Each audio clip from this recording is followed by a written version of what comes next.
लखनऊ में एनसीआरबी की रिपोर्ट पेश की गई है। रिपोर्ट में बड़ा खुलासा हुआ है कि जिसके अनुसार वर्ष 2023 में उत्तर प्रदेश में सांप्रदायिक हिंसा का एक भी मामला दर्ज नहीं हुआ है। पूर्व डीजीपी ए.के. जैन ने इसे सीएम योगी आदित्यनाथ की सख्त कानून व्यवस्था और पारदर्शी पुलिसिंग की बड़ी उपलब्धि बताई। उन्होंने कहा कि 2017 के बाद उत्तर प्रदेश ने कानून व्यवस्था में ऐतिहासिक सुधार दर्ज किया है। अब प्रदेश में दंगे हिंदू बनाम मुस्लिम नहीं बल्कि पुलिस बनाम दंगाई तक सीमित है।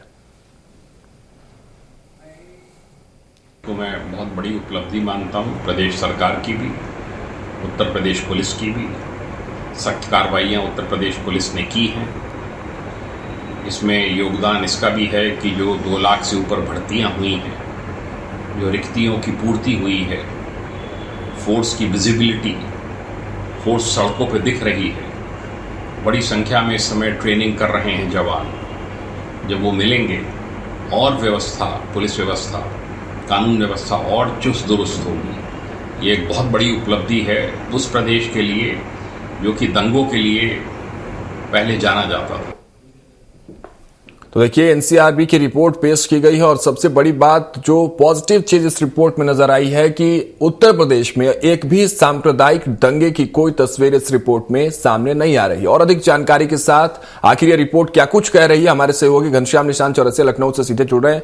घनश्याम, देखिए, एक वक्त था जब उत्तर प्रदेश दंगे और फसाद का पर्याय माना जाता था, लेकिन अब जब एनसीआरबी की जो रिपोर्ट आई है, क्या कहानी बयां कर रही है और उत्तर प्रदेश के लिए किस तरह से ये पॉजिटिव वे में इसको देखा जाए?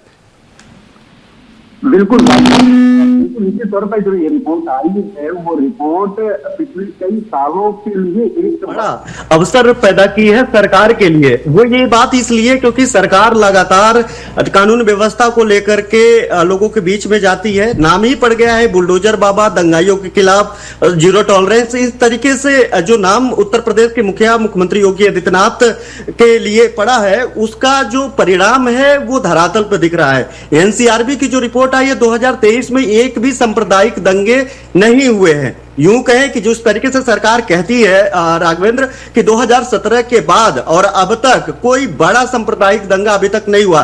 यह नहीं कि जो जातिगत और धर्मगत का जो तनाव देखने के लिए मिलता है, जब तक रिपोर्ट जातिगत और धर्मगत के मामले में दर्ज नहीं की जाती है, उस पर कार्रवाइयां नहीं की जाती है, उस दंगे में दोनों पक्षों में हताहत नहीं होती है, तो ऐसे जो रिपोर्ट है वो उत्तर प्रदेश के लिए बेहद सुखद है। और अगर ओवरऑल अपराध की बात करें तो जो एनसीआरबी की रिपोर्ट आई है वो एनसीआरबी की रिपोर्ट जो राष्ट्रीय औसत दर है अपराध का, उसके अपेक्षाकृत 25% कम अपराध उत्तर प्रदेश में हुआ है। उत्तर प्रदेश कई देशों से बड़ा स्पेस है। अगर चाहे वह भौगोलिक स्थिति में देख लीजिए, जनसंख्या की स्थिति में देख लीजिए, 24-25 करोड़ की जनता यहां पे रहती है और कई देशों की जनसंख्या इतनी नहीं है। यानी उत्तर प्रदेश को एक महज एक राज्य ना समझा जाए, एक अगर भौगोलिक स्थितियों में देखा जाए तो ये एक पूरा का पूरा एक देश है। और ऐसे में उत्तर भारत का एक सबसे बड़ा राज्य होने के नाते अपराध दर में जो 25% का जो घटौती देखी जा रही है उसमें, और जो कानून व्यवस्था का बढ़ोतरी देखी जा रही है, अपराध में कमी मतलब कानून व्यवस्था को जो चाबुक है उसमें बढ़ोतरी। साफ जाहिर है कि उत्तर प्रदेश के मुखिया योगी आदित्यनाथ का जो बयान होता है, जो उनका नारा है, उसके अनुरूप रिपोर्ट आई है। हालांकि राजधानी लखनऊ में जो महिलाएं हैं, जो एसिड अटैक सर्वाइवर है, हत्या है, लूट है, बलात्कार है, उनको लेकर के कोई अपराध थोड़ा सा बड़ा है। यानी कह सकते हैं दीपक तले अंधेरा दिखाई दिया है। उसमें कहीं ना कहीं अभी बहुत गुंजाइश है कि उसको सुधारा जाए, उसको बेहतर करने की कोशिश की जाए। क्योंकि राजधानी लखनऊ में अगर अपराध बढ़ेंगे तो जाहिर बात है कि एक जो सांप्रदायिकता और एक कानून व्यवस्था को लेकर के एक जो मूर्ति है उसमें एक दाग की तरह दिखाई देगी। क्योंकि राजधानी लखनऊ है, यहां पे छोटे छोटे मामलों में तुरंत रिपोर्ट दर्ज कर ली जाती है। चलिए, बहुत शुक्रिया निशांत हमारे साथ जुड़ने के लिए और काफी अच्छे तरीके से अपने उत्तर प्रदेश की जो स्थितियां वो बताएं कि आखिर दंगों में किस तरह से गिरावट आई। 25% की गिरावट अपने आप में पूर्व डीजीपी भी कह रहे हैं कि सीएम की उपलब्धि है, ये उत्तर प्रदेश पुलिस की उपलब्धि और सभी उत्तर प्रदेश वासियों की ये बड़ी उपलब्धि। बहुत बहुत शुक्रिया निशांत हमारे साथ जुड़ने के लिए।